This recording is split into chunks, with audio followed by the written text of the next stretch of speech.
You're listening to Fresh Out the Game. Man, I be so fresh. Fresh Podcast Network. בלי קשקושים. Straight from Tel Aviv, Israel. רק מה שמעניין. Let's go.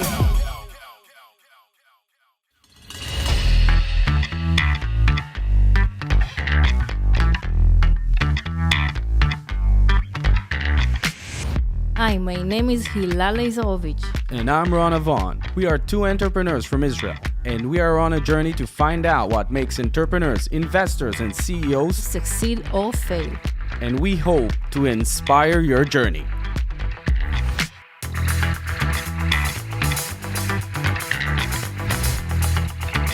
So hello everybody and welcome back to another episode of TLV DNA, and here with us today as always Hila, and please introduce yourself. Hi, my name is Asaf Kagan. I manage the R&D work at SAIPS. Asaf is a walking startup, I guess. Unlike a lot of startups we have here on interview, which have a digital technological product, we're actually talking with human beings startups, right? Yeah, that's true. SAIPS is an unorthodox company in the sense that we don't really have our own product that we develop. At least that's how we started out. The product is actually us. So Talents. Talent. The main concept behind SAIPS is really gathering the best and brightest minds in the fields of computer vision and machine learning, and really giving them the most challenging problems in the industry to solve. So we would have customers come in with problems that they couldn't solve by themselves. Either they didn't have the manpower or the know-how, or they simply tried and failed. And that's when they came to us, and we took these projects on ourselves. We really built custom teams for each such project, and we wouldn't accept just one-off tasks for like a month or two. We're talking about long-term projects. We really view this as strategic partnerships with our customers, and we would really bring these projects to fruition, really working together hand in hand with our customers, providing our expertise and our added value as experts in the fields of computer vision and machine learning. And this really gave us the opportunity to gain a lot of diverse and very broad experience that we wouldn't get if we would work on just one specific product. So this really allowed us to become even better experts and even better at what we do. And this eventually led to us being acquired by Ford roughly 4.5 years ago. And today SAIPS is its own company. We're not the Israeli branch of Ford. We're our own company, SAIPS, but we are fully owned by Ford. So We'll talk about Ford later, but I want to go to the concept. This is amazing and unique concept, but it sounds like you begin as a service provider. So how do you brand yourself as a scalable startup? So that's a good question. Our motto at SAIPS is quality above quantity. So our main goal is not necessarily to expand and be the largest service provider in the field. Our goal is to be the best provider of computer vision, machine learning capabilities in the field. So you're like a project-oriented machine learning computer vision squad. Exactly.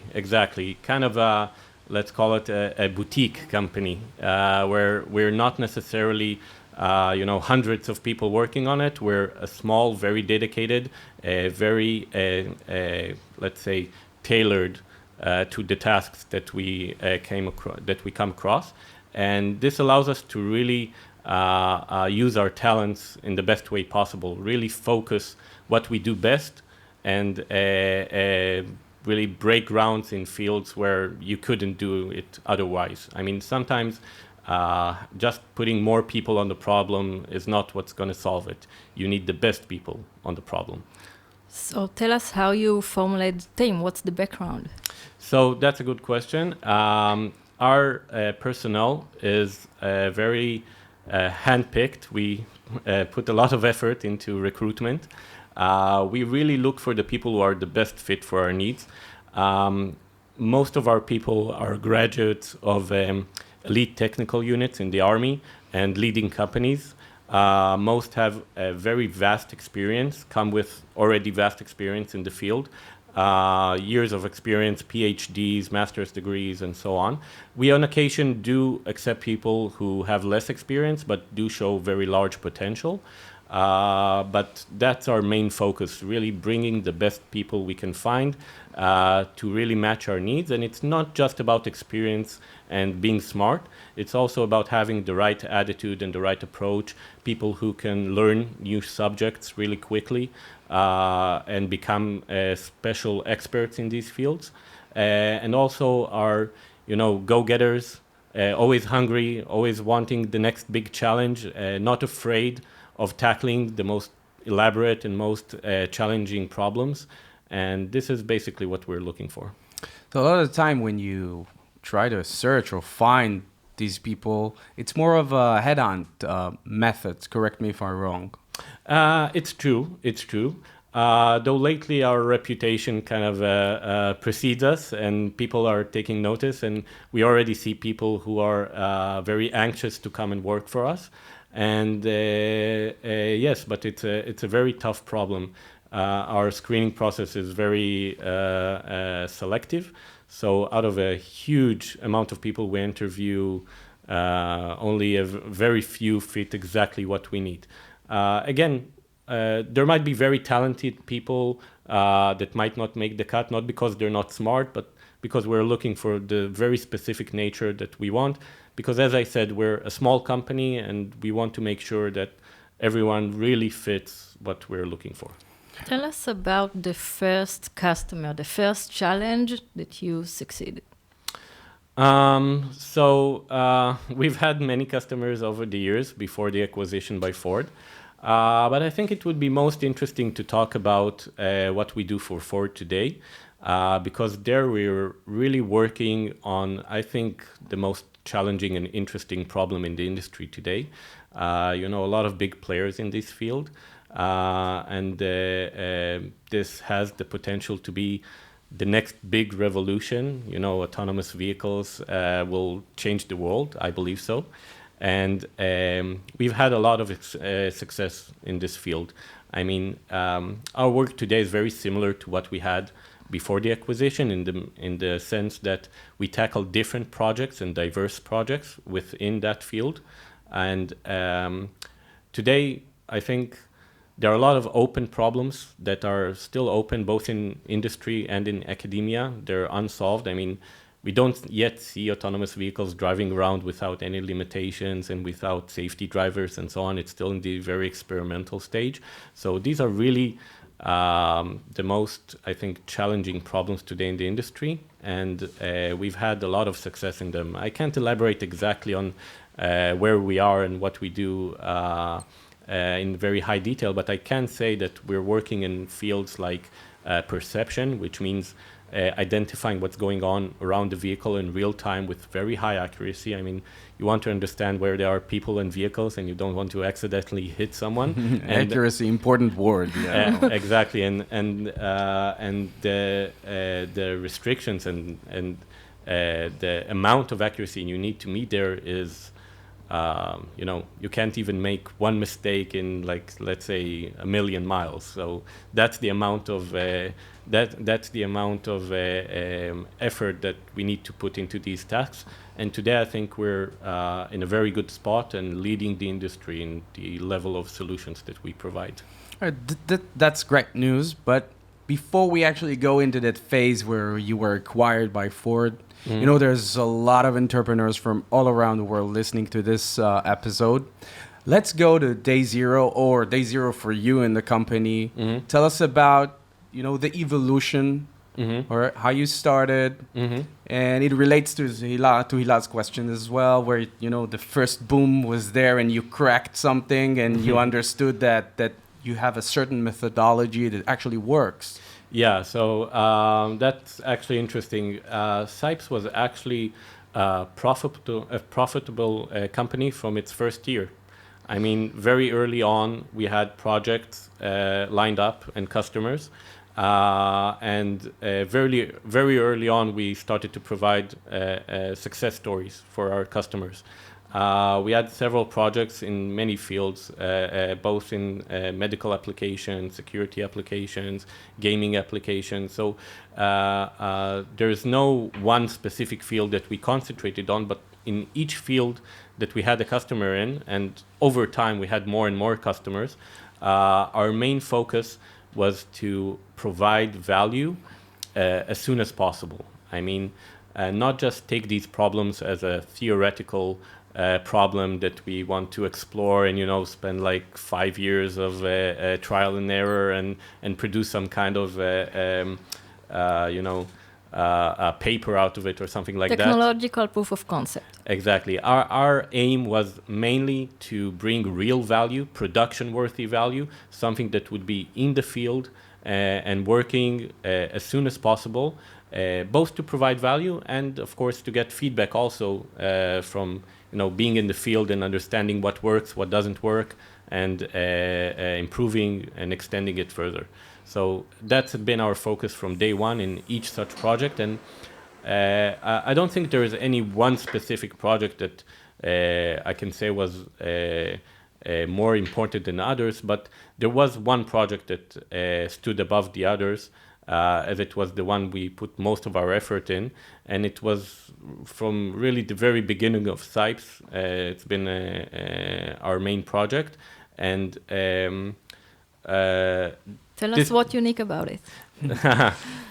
What's unique about it? So what's unique about it is that I think our solution there is a real breakthrough in the field that we worked on. We worked on the field of wafer inspection, and our solution there was really something that revolutionized, I think, the field. Again, I can't talk in great detail because these are customers and it's confidential information. But I think the main thing that brought us to the front of the stage there is the fact that we took a very, very challenging problem, something that I think many people were afraid to tackle. Many people were saying that this is impossible and were skeptic that this could even be done. But we took it on ourselves and said, we think we can crack it. We think we can solve the problem. And we did. So this was really what allowed us to break through and also gain a lot of valuable experience, because this opened the door to more challenging problems that came afterwards. I have to say that this connects with different stories that we hear from different entrepreneurs, that sometimes their tip is, tackle the hard challenge, go the hard way, not the shortcut, not the short way. Yeah, exactly. And not just the short way, but don't go after the easy problems, because the easy problems already have ready-made solutions. There's already lots of competition there. There's already players who already have a head start, and you're just another person in that field and trying to catch up, and maybe you will, but you won't have a large added value compared to others. But if you really believe in yourself and you think that you can provide added value in the specific field you're working on, then tackle the hard problems. Tackle the ones that other people are afraid to tackle. So innovation-wise, you say push it forward. Tackle the hard challenge. Exactly. And have lots of confidence and belief that you can do it. I mean, if you won't believe it, you won't be able to do it. But you need to believe that you can do it. You need to believe that you have the skills and the know-how.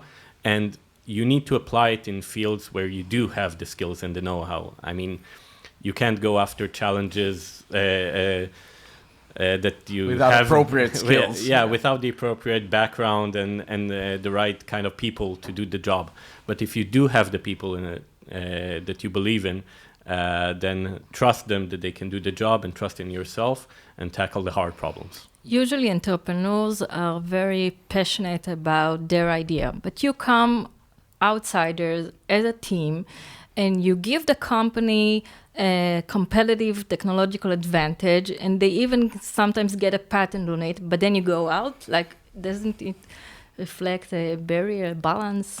So, as passionate as our customers are about the product, we're even more passionate. For every project that we tackle, we take it with great passion and great excitement, and it's really our baby as much as it's theirs. But we do focus our efforts on where we bring added value. And specifically, SAIPS, our expertise is really in the research phase. We also do development, try to develop the product to the point where it's production worthy. But our main advantage is in the research stage, trying to solve open problems, trying to solve those challenges that other people are struggling with. And that's where we do our best work, and that's the best way to implement our time and skills. So once that phase is done, and we've brought our research and development to the point where it's mature, and we don't have much added value compared to other teams anymore, then that's a good time for us to step back and tackle the next open problem that comes along. And that always keeps both us and our customers on our toes and make sure that everyone is doing what they're best in. So it's the best use of everyone's time and effort. I'm sure that entrepreneurs that are listening having a bit of problem, because most of them, and we talk about it here a lot with entrepreneurs, are trying to find the pain, trying to find the market fit. But you actually get it from your customers. They come with the pain, they come with the challenge, but they come to this magnificent squad team that can actually try and solve it. Exactly. So our kind of day-to-day and the problems that we face are pretty different from what usually startups face. I mean, we spend less time focusing on marketing and trying to fit our needs, trying to fit our efforts to what the customer needs. We have people at our partners that do that work. We really focus our efforts on the actual technological tasks themselves.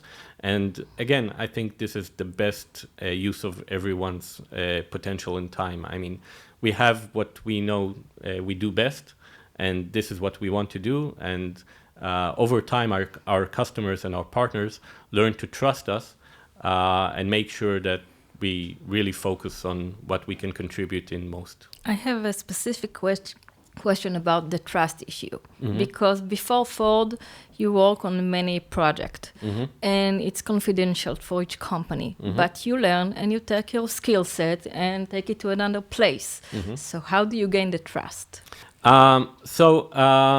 This really has never been a problem for us. Of course, today we work solely with Ford, and our effort is directed there, so there's no real problem. But even before that, the problem was never really there, because we signed agreements with our customers that their IP is their IP. And we mainly use the work we do with them to extend our tool set and our capabilities and our experience and our know-how in general concepts, which are applicable to any problem without compromising any specific IP of customers. So, for example, now that I know how to solve a specific problem, I have the know-how and the experience and the capabilities to apply it in other unrelated, uncompetitive fields. So we never worked with several competitors in the same field.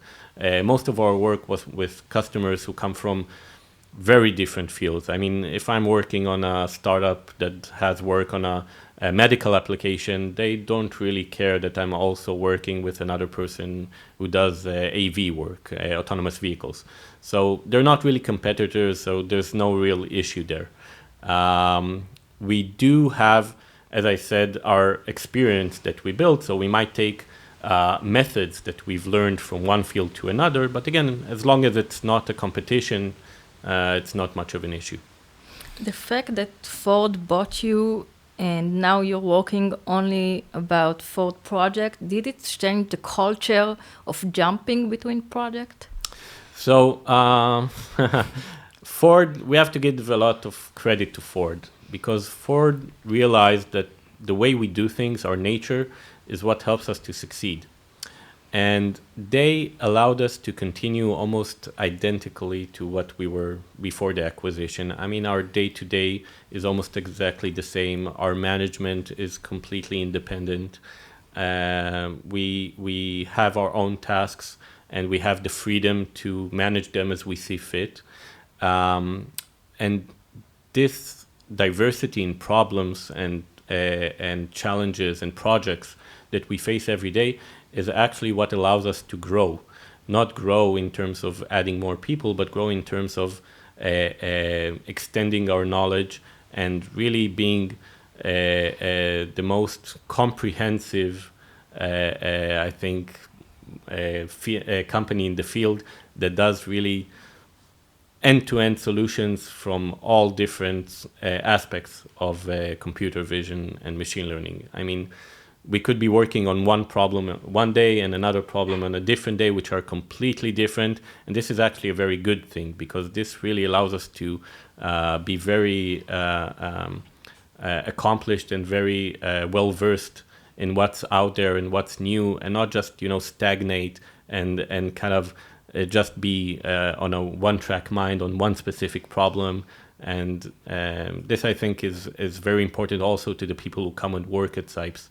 I mean, a lot of people are, kind of burned out after working for several years on one specific problem, on one specific issue.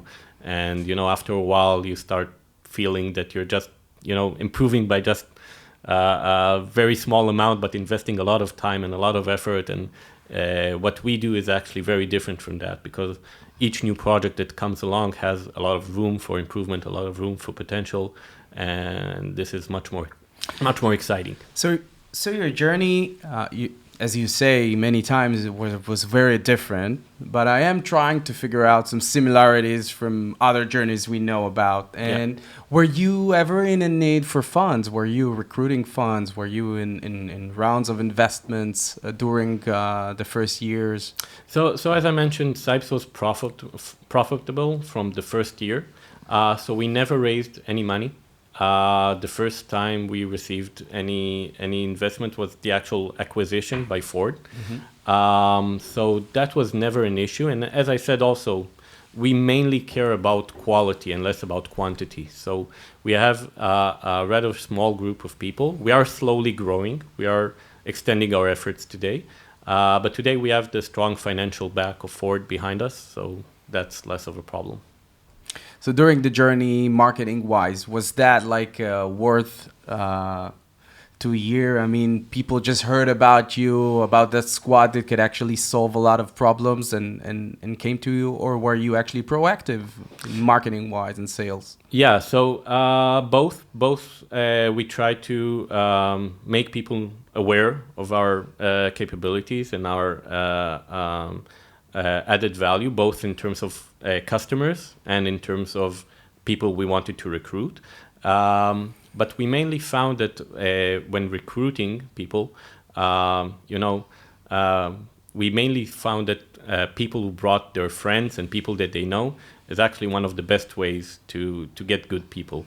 I mean, in that way, you also get people that you can trust, and that you have a very good source of information that they would be very productive. And also these are people that you would have fun working with, which is also very important. So this was always a good source for recruitment.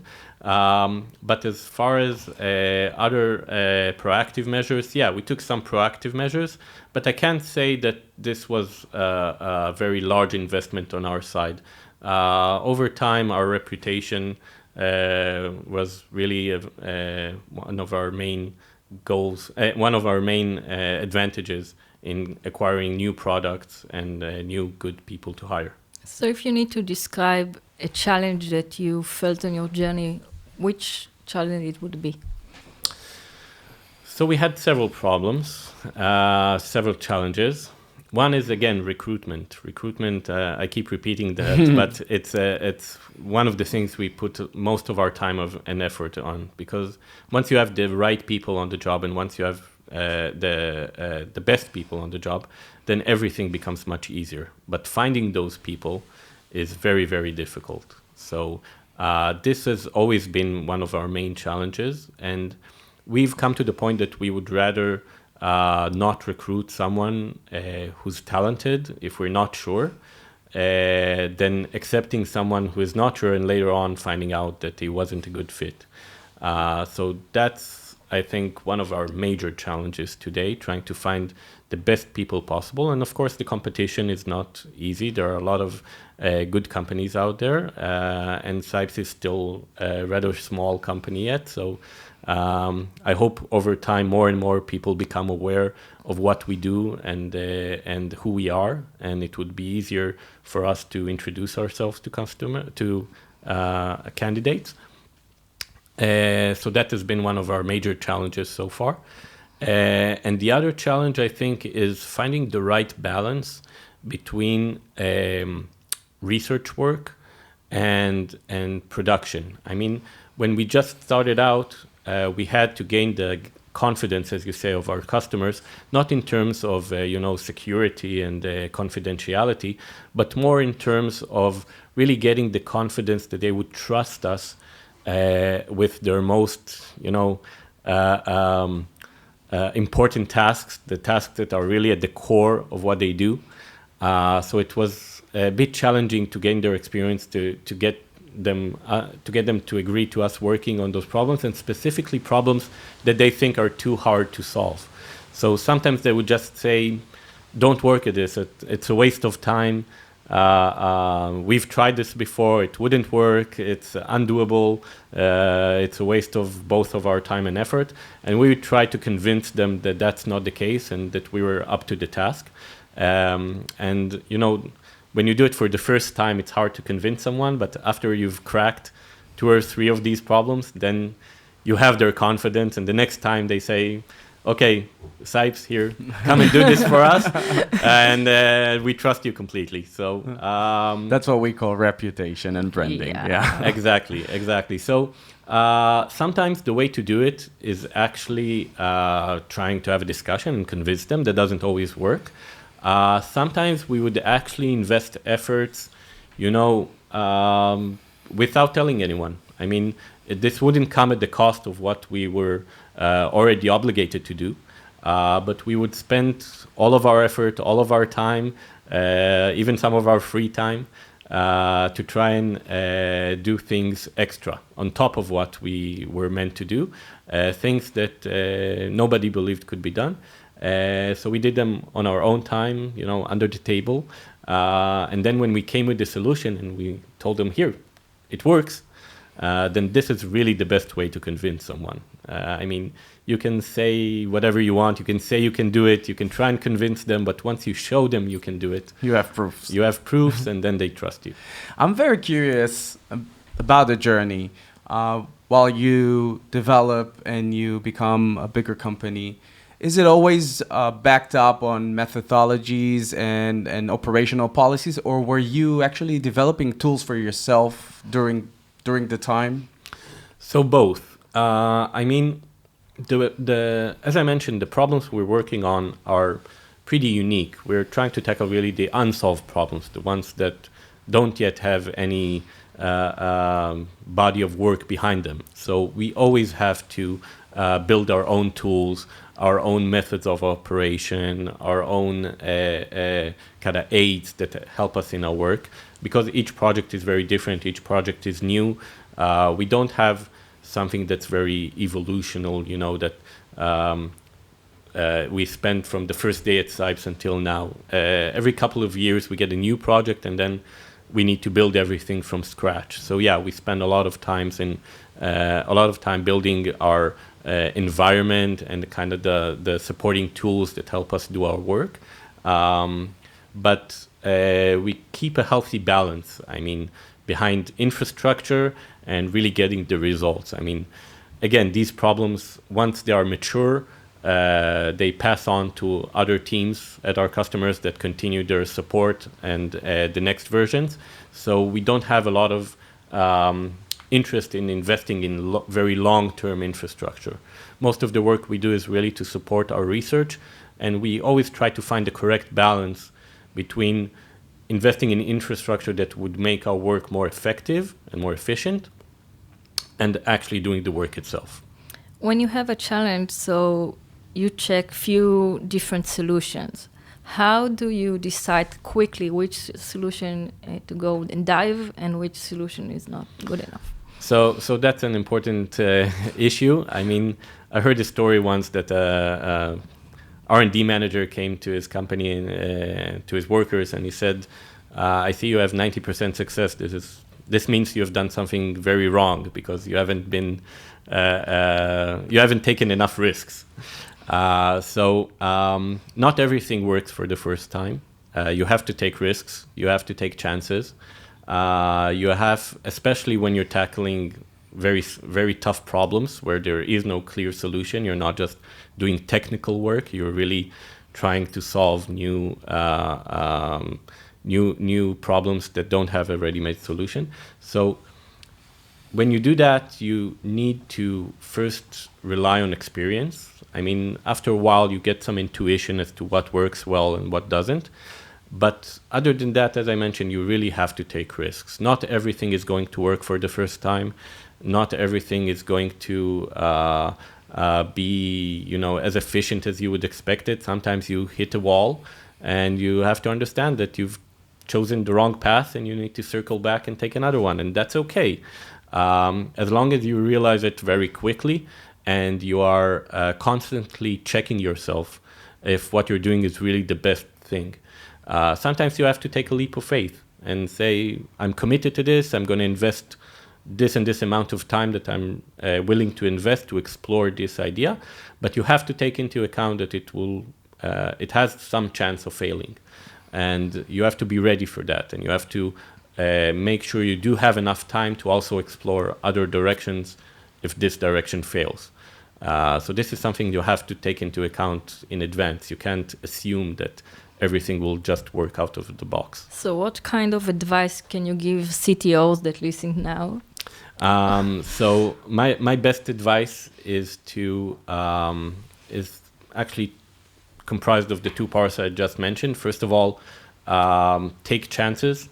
Don't just go for the easy solutions. Also explore the harder solutions, the riskier solutions. But on the other hand, take into account that they might fail.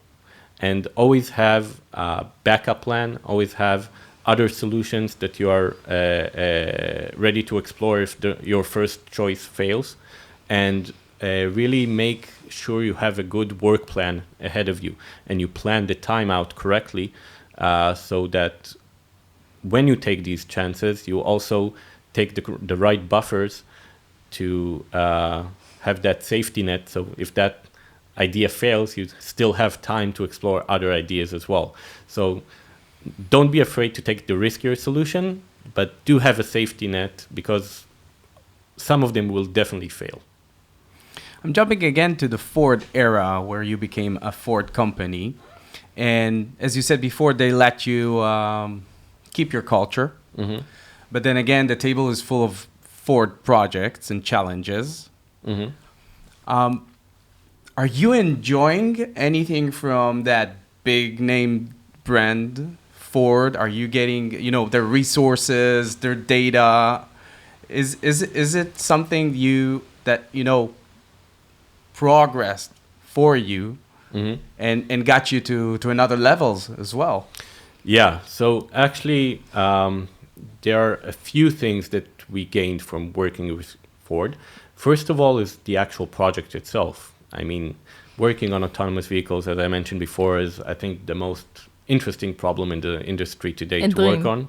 Yeah, for me personally, by the way, it's a dream come true. I've wanted to work on this long before we were acquired by Ford, so this really was like the best fit for me. You were like, yeah, exactly like that. Yeah. I was really excited to hear we're going to do this because this has been a long time dream for me. Ever since I was a kid, I've been interested in that. So just the opportunity to work on this project, I think, is a very large advantage from working with Ford.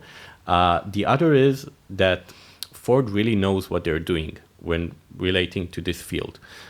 Ford is a car manufacturer. There are a lot of startups in this field. trying to do things related to autonomous vehicles.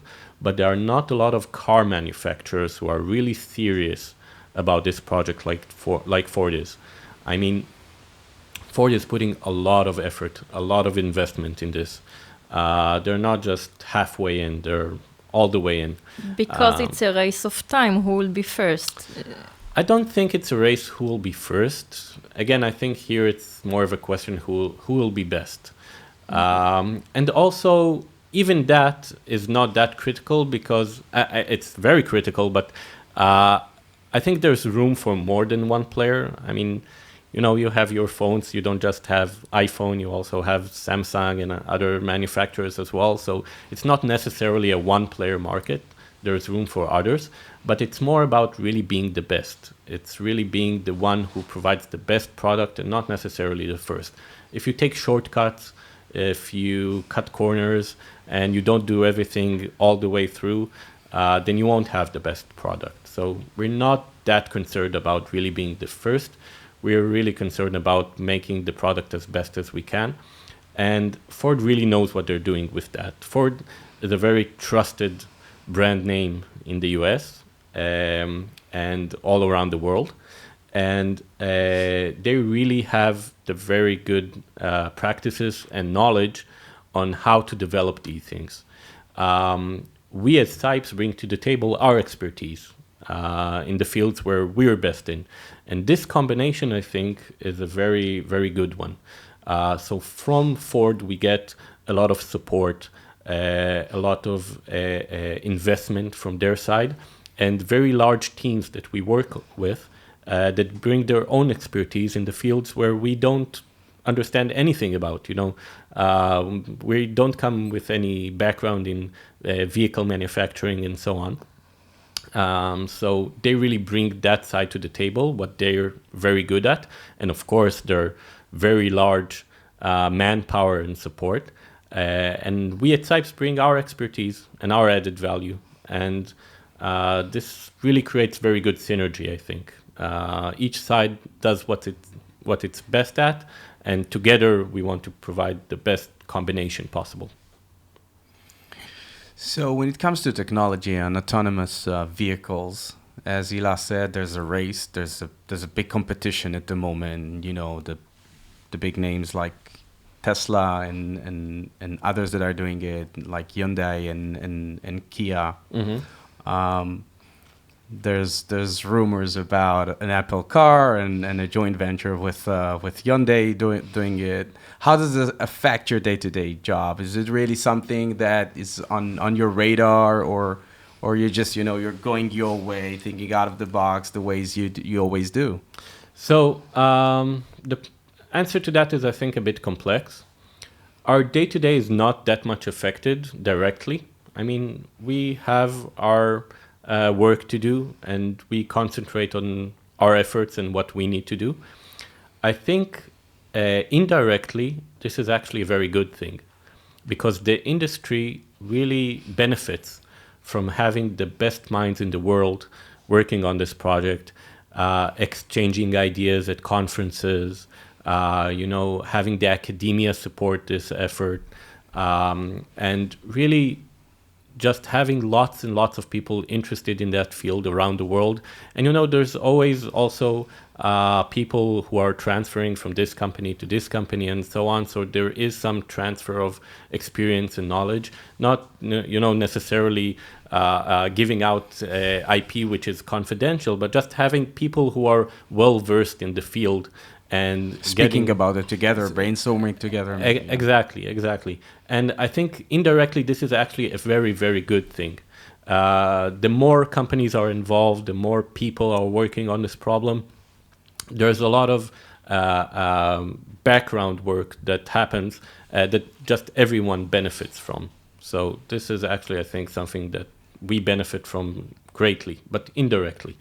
Directly on our day-to-day, we don't really feel any competition or anything like that. We have our challenges that we try to bring to fruition as soon as possible and in the best way that we can.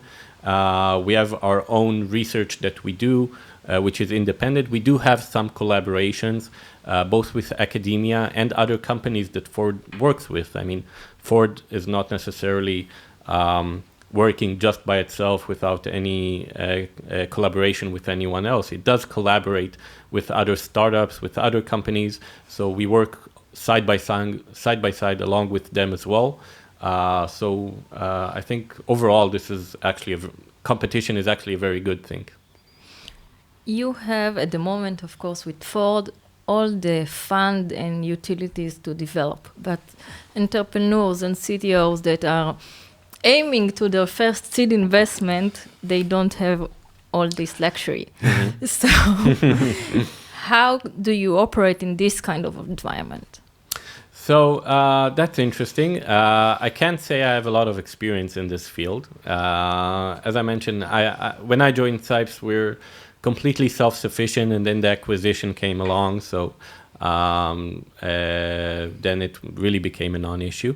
I can say that before the acquisition, as I mentioned, SAIPS really held its own. I mean, from the start, we were very small, so costs were not high. I mean, you didn't have a lot of extra cost in having large, manpower or infrastructure that you had to maintain. As I mentioned, the product is us, right? So you just need yourself and a laptop, so the costs are pretty low. As long as you have projects products that you're working on that support the manpower that you do have, then you have that balance. So we never bit on more than we can chew. So we never took upon ourselves more than what we could support with the funds that we had. So this is a balance that we always maintained until the acquisition. And the acquisition really provided us a lot of breathing room because now we don't have to worry that much about that balance. Now we are much more flexible and are able to extend our manpower and our scope of work. But again, the main limiter is just recruitment. We wouldn't settle on recruitment just to take on more projects. But as far as funds is concerned, then yeah, the acquisition was very helpful in that aspect. There's more things that I'm curious about, but whenever it comes to too confidential things, you just, you put the line there. But, you tackle challenges, you create or develop technological solutions. At the end of the day, Ford is in the US. You operate from here. Mm-hmm. It needs to be deployed at a certain point to pilot, to test. How does it work? Actually, yeah, that's interesting. I have a few ways to answer that question. So in the beginning, most of our projects were really standalone projects where we took it upon ourselves to develop certain modules which are kind of standalone, have very specific interfaces which were defined. So we did all the development work on our side, and really Ford took that to their side and did all the integration and testing on their side. As far as collaboration, there's really no issue. From the beginning, SAIPS had customers in the US, so we were very accustomed to working with the time difference and the location difference. We had our best practices on how to handle this. The teams we work with at Ford, we have a weekly conference meeting with them, even more than that if required. We communicate via emails and Slack messages, instant messages, and so on. So it's almost like working with another team at the same company. It's almost unnoticeable that we're not sitting in the same physical location. So COVID didn't change anything. So COVID changed very little. If anything, then the guys at Ford were less accustomed to working like that. We were accustomed to working like that, and specifically, by the way, working from home. This is something that SAIPS has been doing from its very beginning, long before COVID, long before it was popular. Our day-to-day consisted of actually 2 days a week working from home and 3 days a week working from the office. This really provides a good balance for us, we believe. It allows us on the days we're at the office to have, team meetings, brainstorming sessions, consultations, and so on. And on the 2 days from home, you have, quiet from all that noise. So you are able to concentrate on the actual work you need to do. So we always believe this is a good balance. So now with the whole COVID situation, it was very easy for us to transform to working a bit more than home. But going back to your original question, so working with Ford was very seamless in that aspect of bridging that gap of time differences and location differences. But as you said, it's hard to integrate on vehicle where the vehicles sites. are there. But recently we actually received the vehicle here in Israel, and we're going to start testing with it very soon. So we will be able to do a lot of that testing and integration work here. So this will allow us more freedom and being able to take on more aspects of the project on our side. So of course, this is a large advantage. And as time goes, we become more and more deeply intertwined with what they're doing. Asaf, as you said before, one of the company's values is quality before quantity. But in this wide spectrum, we have to find balance. A company has to find balance. And we're in this era where everything needs to be done fast and quick. How do you address that? So this is actually one of the main points of focus we have at SAIPS. Delivering high quality products and solutions with high speed and bringing value to our partners as early as possible. So this is a fine balance, and there's not always one magic solution on how to do this, because these two factors, of course, come in conflict, especially when you're dealing with very challenging problems. The most challenging problems you can think of course, need a lot of work and a lot of time and a lot of effort to try and come up with a good solution. So, and of course, in our field, technology is always evolving. So what was state of the art yesterday is not state of the art today. Sometimes things could change in a matter of even weeks in terms of new breakthroughs in the field. So we actually have a few measures that we take to try and deal with that. First of all, we are constantly learning. We are constantly extending our knowledge base, performing literature surveys, staying in touch with what's going on in academia and the industry and so on. So we always have the best starting point where we deal with this project. So we don't start from scratch. We already start with past experience and with current knowledge. So we have a very good starting point that allows us to progress much faster. The other thing is that we don't necessarily always try to solve the problem all the way on the first go. We usually try to provide at least an initial solution, an initial version, something that maybe is at least even partial, but will get us as close to the field as possible. And this allows us both to bring value as early as possible and also to gain, as I mentioned before, a lot of feedback from the field. So you always learn much faster when you're dealing with the actual reality and not just with theoretical problems. So this gives you a real boost. Is this like accomplishing a fast prototype?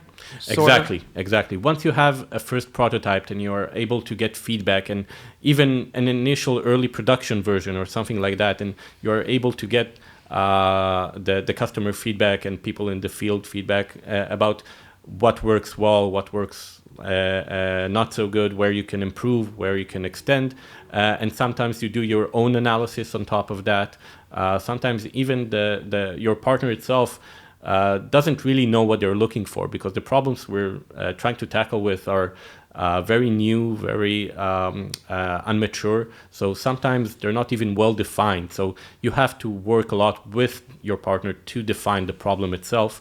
And once you get real feedback from the field, it's much easier to do so. You can perform a lot of analysis work. And this is a very large portion of our work, not just development, but also analysis of the results and how the solution behaves.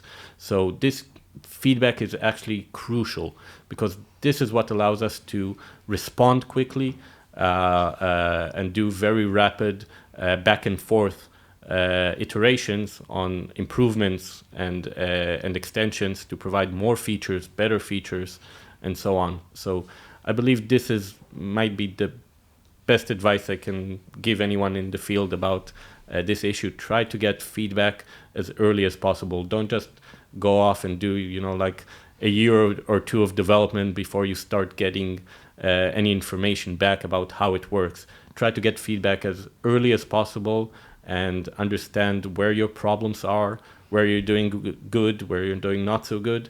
And this, I believe, might be the key factor in providing top-notch solutions with high speed.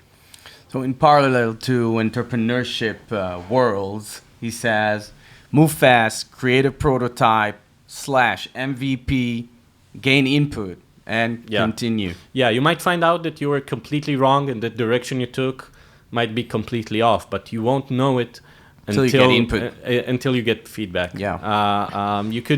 Otherwise, you can spend a lot of time going off in the wrong direction just to realize you're way off and you need to start from scratch. It's much better to understand that as early as possible. Of course, it's not always so easy, because sometimes you do have to invest a lot of work just to get that feedback. But always try and find those checkpoints in between where you can validate that you're in the right direction. Great stuff, Asaf. All right, we're going to wrap it up. Thanks, Hila. Thank you, Ron. And thank you, Asaf. Thank you. It was very educational, and we got a Very lot of interesting. insights, and interesting as well, for sure. As you all know, this was another episode of TLV DNA, and you can listen to all our podcasts on all major platforms, from Spotify, Apple Podcasts, Google Podcasts, and watch this episode with Asaf on YouTube. Thank you very much, everybody, and see you on the next episode.